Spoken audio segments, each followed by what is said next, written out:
कि चीर के जमीन को उम्मीद के बीज बोते हैं, हम किसान के बेटे हैं, चैन से कभी सोते नहीं। दरियावत के उस इलाके से आता हूं जहां पर जाखम का पानी हमको उपलब्ध होता है और वहां के किसान पूरे संभाग में सबसे अच्छी पैदावार देते हैं।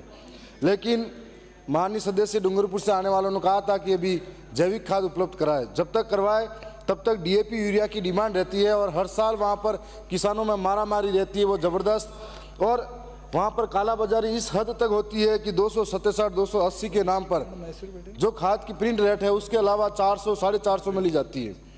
मैं एक बात इसके माध्यम से कहना चाहूँगा कि जो किसान मेहनत करके ज़मीन चीर कर अन्न उगाकर पूरे देश का पेट भरता है, वही किसान इस खाद बीज और यूरिया दवाइयों के लिए लाइनों में लगता है, रोते हुए वापस घर जाते हैं, छोटे बच्चों को रखकर माता बहनें वाले लेने आती हैं।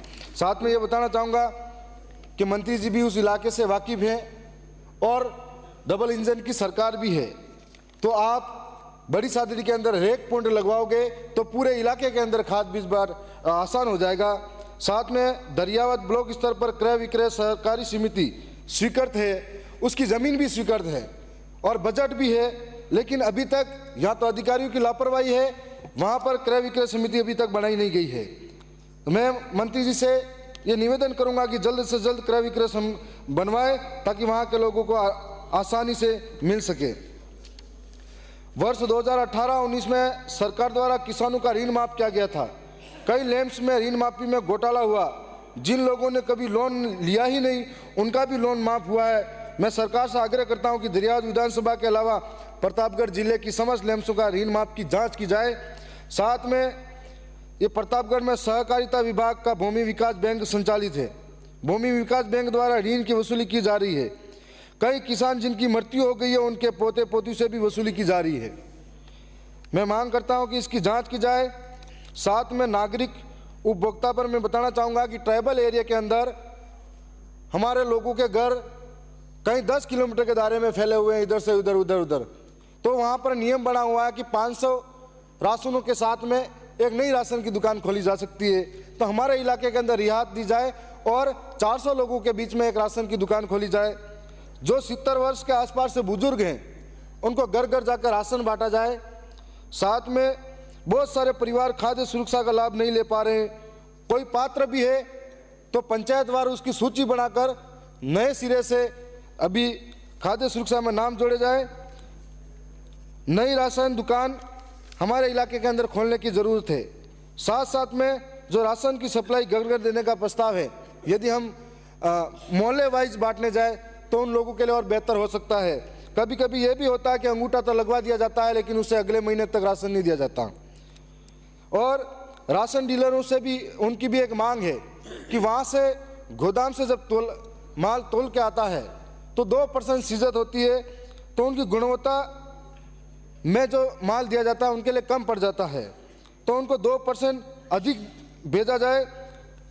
जहाँ पर राशन डीलर का एक मानदेय फिक्स होना चाहिए और उनके साथ में जो एक एक्स्ट्रा कार्मिक लगता है उसका भी मानदेय फिक्स होना चाहिए। साथ में मैं ये बताना चाहूँगा कि उपभोक्ता मामलात के अंदर हम कब और कितनी जांच करते हैं, क्योंकि गाँव के अंदर कोई डॉक्टर है, कोई भी है, कोई एक दवाई, कोई बीमार है तो एक दवाई के साथ साथ में 8 से 10 प्रकार की दवाइयाँ लिखवाते हैं बिना जांच किए। तो जितने भी मेडिकल हैं, जितने भी इलाके हैं, वहाँ पर इन दवाइयों की भी जांच की जाए। साथ साथ में जो मार्केट के अंदर जितनी भी बड़ी दुकानें हैं, सोना चांदी है, इसके अंदर हमारे इलाके के अंदर मिलावट पाई जाती है 30 से 40% की। तो इन व्यापारियों के साथ में उसकी मिलावट की शुद्धता की जांच की जाए। साथ में जो आंगनवाड़ी है और हमारे स्कूल हैं, वहाँ पर टेंडर के माध्यम से कई बार जो अनाज दिया जाता है, मैं खुद इसका देखा हुआ है पिछले 2 साल पहले भी, कि कभी कभी एक्सपायरी डेट निकल जाती है 2-2, 3, 4-4 महीने, 6-6 महीने, उसके बाद भी वो अनाज गाँवों में बच्चों को बांटा जाता है। कभी कभी हालत यह होती है कि बच्चे तो नहीं खाते तो भैंसों को देने के लिए वो अनाज देते हैं, तो भैंसें भी उसको मुंह फेर लेती है, इतना गंदा मिलता है कभी कभी। तो हम लोगों को इसकी जांच करनी चाहिए और हमेशा गांव के अंदर लोग इतने सख्त पढ़े लिखे नहीं होंगे कि वो पढ़ेंगे कि इसकी ये कब है इसकी एक्सपायरी डेट। और इसलिए जहां पर बच्चे हमारे देश का भविष्य है और उनको पौष्टिक आहार मिलना चाहिए। मैं आपके माध्यम से जो आपने मुझे समय दिया इसके लिए मैं बहुत बहुत धन्यवाद करता हूं। साथ में एक बात का जिक्र करना चाहूँगा कि सरकार ने एमएसपी भाव पर सारी चीज़ें खरीदने का वादा किया था और आपकी सरकार में एक वादा भी था बाजरे को लेकर, लेकिन बाजरे की खरीद एमएसपी भाव पर नहीं खरीदी जा रही है, जिससे पूरे राजस्थान के किसानों में थोड़ा सा आक्रोश है। तो इसे देखते हुए किन किन चीज़ों को आप एमएसपी भाव पे खरीदोगे और आपने जो वादा किया है उन्हें पूरा होना चाहिए। लास्ट में यही कहूँगा, बहुत बहुत धन्यवाद अध्यक्ष महोदय।